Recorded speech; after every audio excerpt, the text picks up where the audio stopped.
we stop, and a curly-topped girl hops on and flops across from our friends, and like that she's caught beneath a body of meanies.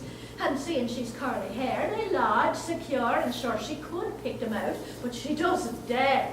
Just sits and stares ahead patiently till, stopping at the next station, she gets up to go, is grabbed and told to sit the fuck back down, and phased as she is, she obeys, held by their gaze, their glare, as one by one they plucked the meanies from her hair, the bitches, and ate them, saying, delicious, after every munch, the crunch only coming when they'd eaten them all, and the girl has the gall to ask, can I go now? And oh, how I know, to my own regret, what kind of response that's gonna get. Now, watch as Celine leans forward, grabs her by the neck and squeezes, causing the girl to wheeze and say, please, as the grip is tightened, everyone frightened, looking away, and Celine says, stay, my hair is muck. And she does, through tears.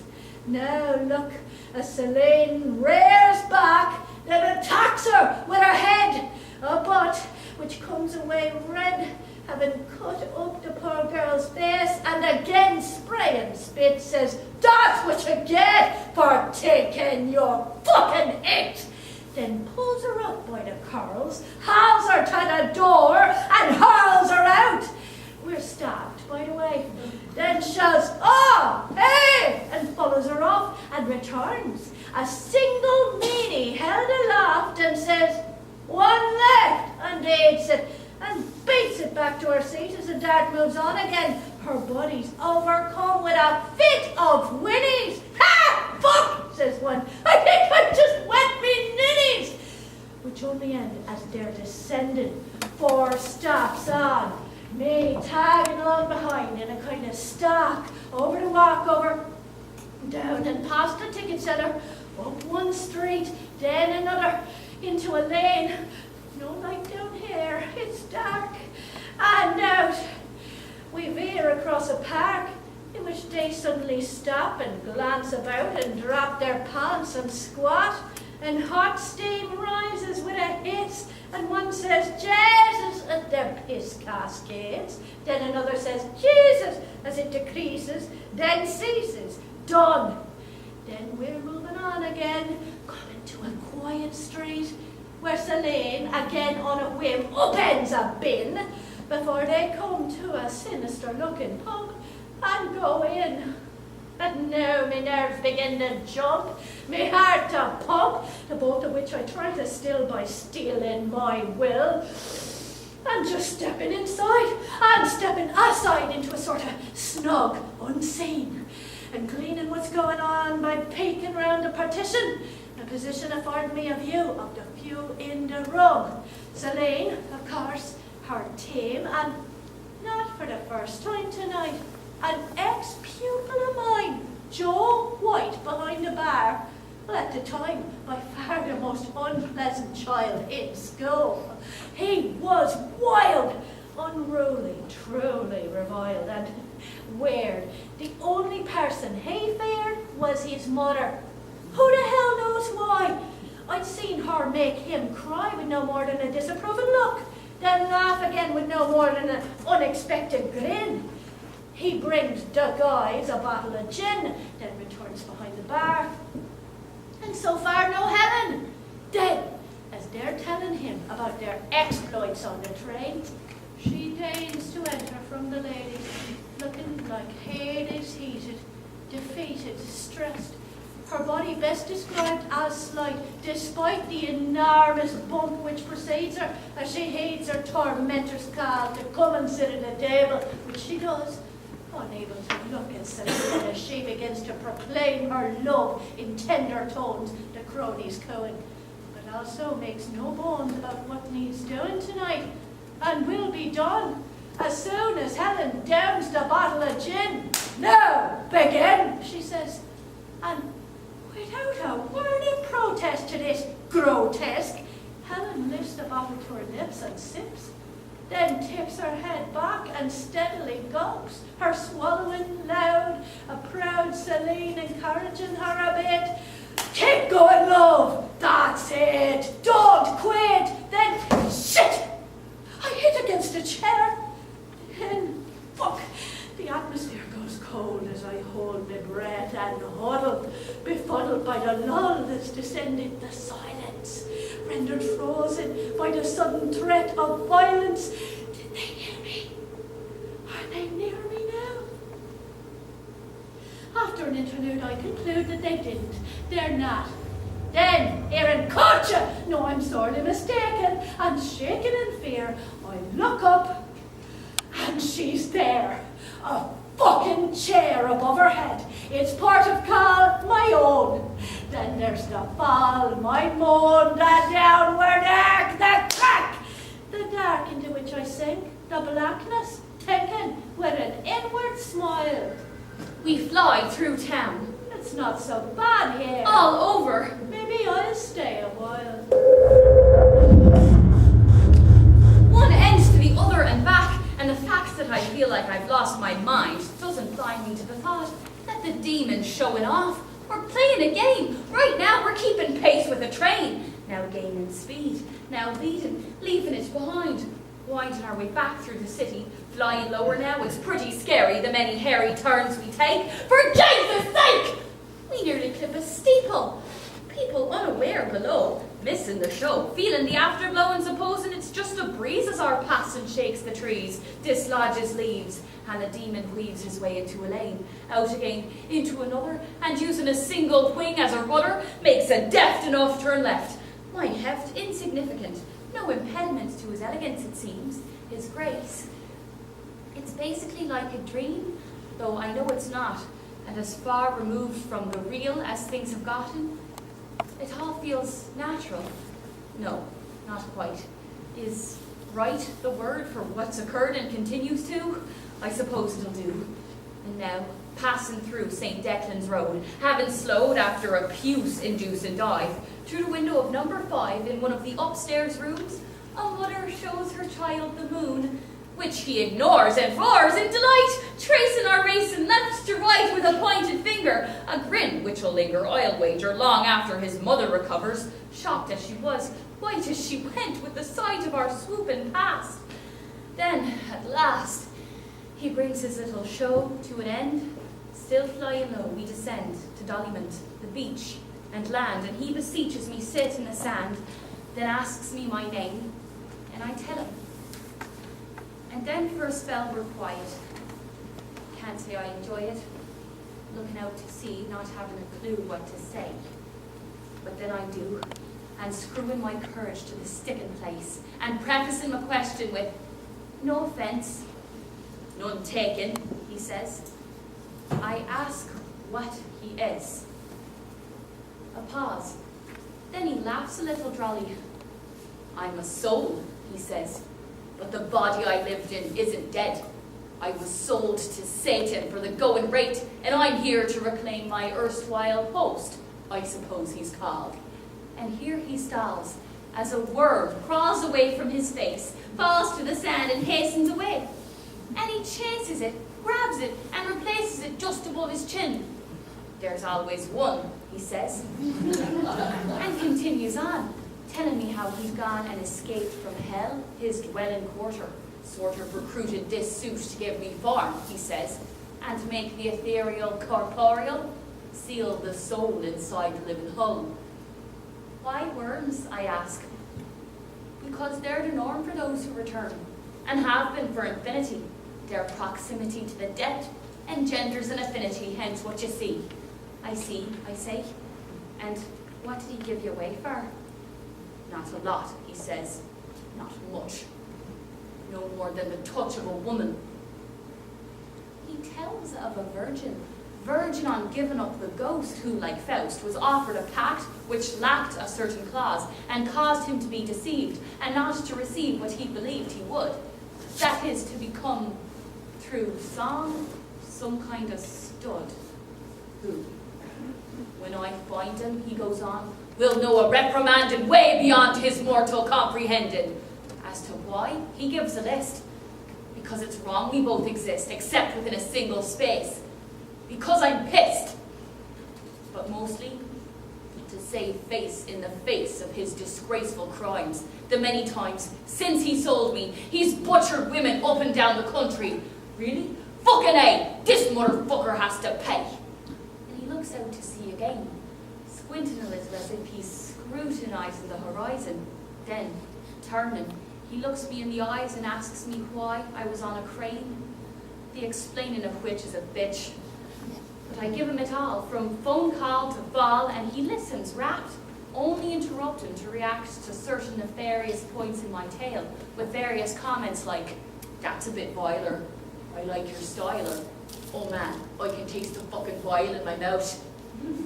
When I come to the bit about the betrayal, I mean she was your mate. Meaning Lee and I agree. You see, that makes me want to deconstruct them. What does that mean? Fuck them up, man, till they're dead. He cocks his head. Because I could. I have no doubt, I say. Well, how about this very day? And it dawns on me that he means it.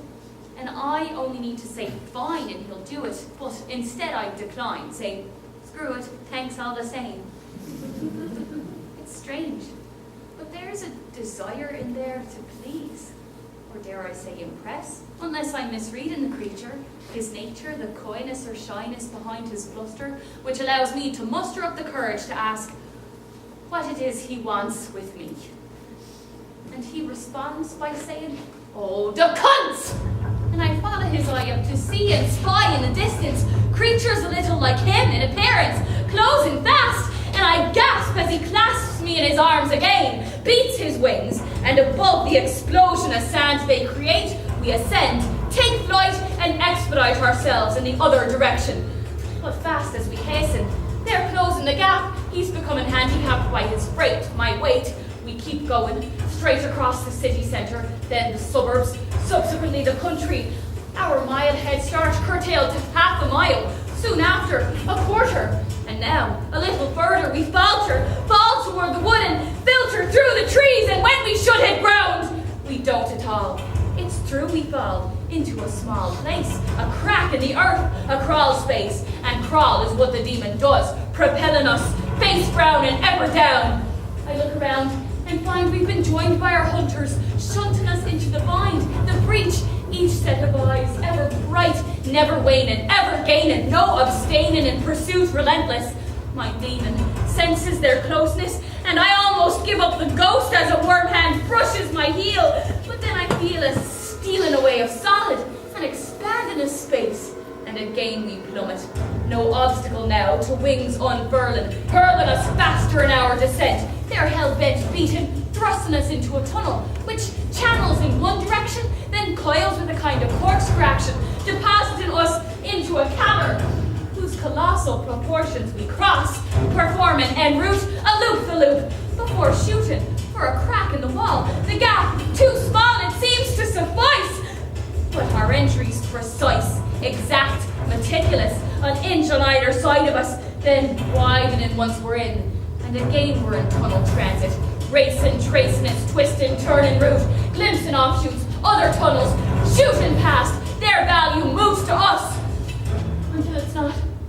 Until we break, decelerate, and into one we slip and stop and linger just inside the lip, unseen, as our pursuers seem in effect to reflect their ferocity in velocity, as they blast past so fucking fast, I'm cast back by the wind of their wing beat, almost off my feet in fact, and as their sound retreats, then fades away, I sigh, turn to the demon and say, "Well, hey."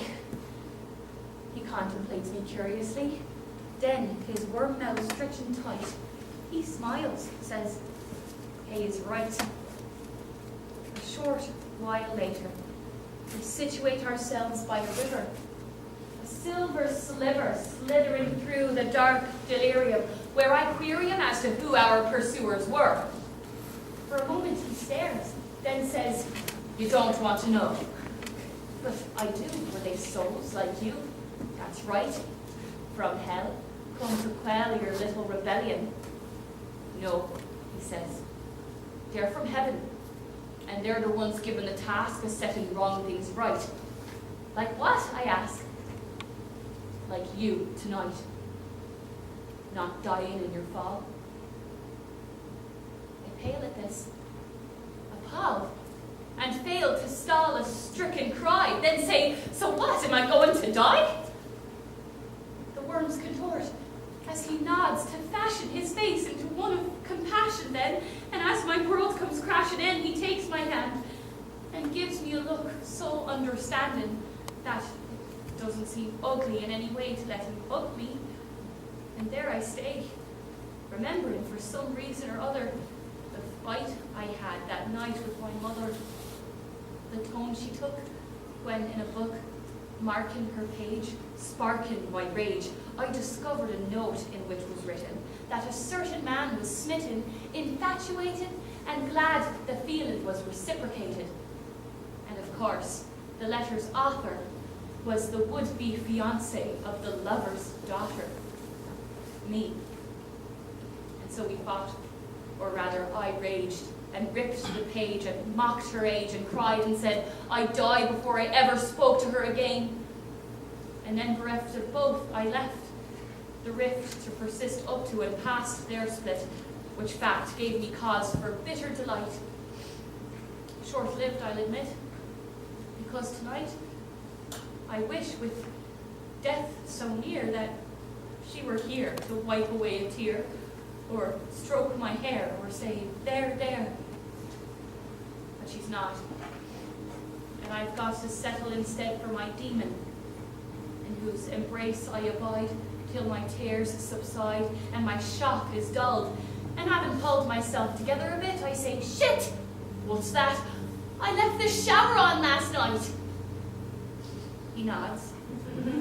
Oh, right. And I let out a bitter titter, realizing how little it matters, as one of the fatter worms escapes from his ear, which this time I ensnare and restore, before it occurs to me to ask why he bothered saving me at all from my fall if my death was preordained. Then here, he looks ashamed. I had no choice, he explains. Whatever the price, I had to touch a woman. So long, you see, without form. So long forlorn and mourning the facts that I never had, and sad that I never would. I knew with my body of worms, their flesh and blood, that I could. So, chancing to spot you mid-plummet, I caught you. I'm sorry if I upset you, but just to have met you, There's a gap, as he stares at his lap and squirms, and 100,000 worms turn red in a blush. Then, I take his hand, and for reasons I don't really understand, my impending death, maybe, or gratitude, or sympathy, I become imbued with a want that won't be suppressed. And at my behest, he puts his hand on my breast, and not really knowing what else to say, I just smile and tell him, touch away. Then, I'm nude, no prudishness, just bliss. And we kiss and caress, and he presses me down. No sound but our breathing, and I find myself needed to take him inside me and say so. And spreading me wide, he says, guide me. And in he goes, and we're soon in the throes of passion, both of us thrashing about, shouting with pleasure, its measure beyond the counting, yet ever mounting, his love-making also entailing, trailing his tail about my body, between my thighs, eliciting cries over my belly, and fuck, I'm jelly beneath his administrations, his tail's manipulations, his hunger. I don't think I can hold out any longer. He's killing me, causing me to convulse and spasm. I spot a guy. As we peak, then tip into a chasm. Beside a ditch. So to speak, a mutual orgasm. He's trying to hitch a ride, and like that I decide to break, make a gesture, come on over, Enter, rest your weary feet, you must be beat. I am, he replies, and slides in beside me. Wise in taking my offer up, in luck, or maybe not. A lot depends for him on whim, my own. Knife honed and keen, whatever way I lean, come time could dictate his living or dying. But, flying now through country filled with cows and sheep, I'm starting to fall asleep. So I ask him his name, which is Shane, and explain the situation, my need for conversation. He begins a tale then after a hesitation that doesn't fail to keep my attention. Pretty moving, pretty wrenching, filled with deeply felt emotion. And throughout the entire account, he cries. I'd be telling lies if I said I didn't empathize. He'd been seeing a girl for a year, and it's clear he adored her. So much he ignored her, bored, I suppose, when he came to propose. And thought, that's okay, it's her way. Till the day he called and was simply appalled to be told by her father she'd said she'd rather be dead than be wed to such a joke. So instead had fled to the smoke, where some bloke she'd seen in the past had called from and asked her to come and stay for a day or two. And so, to eschew any blame or the need to explain, she'd taken the train. And when he asked her father why she'd changed her mind, his eyes half blind behind the tears which lined his face, the father braced himself, said, look, I know this is tough, but fuck, you just weren't good looking enough. And so, yeah, I know. In the days that followed, he wallowed about in despair, and became aware of a yen in his heart to see her once again, her face, before starting his life anew, alone, as best he could with his future blown. That's where he was going when I picked him up, the poor fuck. He tucks himself against the door, stops sobbing, snores,